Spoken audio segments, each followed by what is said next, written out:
I was born in Berlin, Germany, in the same hospital that Fred was born only 2.5 years later. We met in Shanghai, China, having left Germany during the Nazi era when it wasn't safe to be Jewish. At the age of 3, I met him for the first time as friends of relatives put us together. We then went to the same school after World War II and after our ghetto experience in Shanghai under Japanese occupation. Both our families immigrated to the United States and landed in San Francisco.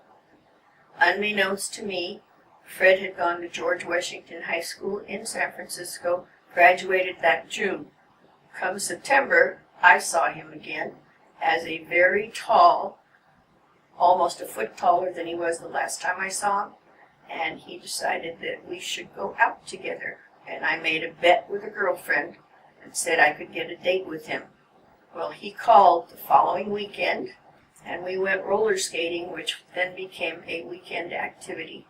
He had come to a party at a friend's house, and he was in ROTC uniform after a July 4th parade. At that point, I fell in love. I didn't realize it was really love at that point, but by the time I was in high school, at that particular high school, I knew this was the man for me. He went into the Air Force in September of 1953, and he was in England for 3 years, during which time I did not see him, I did not talk to him, all we did was write letters to each other.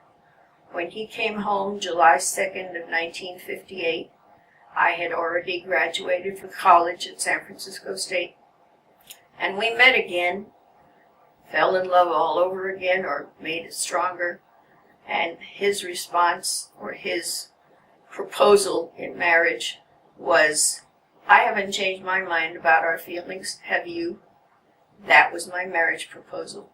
6 weeks later, we got married and stayed in San Francisco. We had been married for almost 43 years, had 3 sons, had lived in 2 different houses, and then bought a beautiful 2-story house that would house 3 happy teenagers in 1974.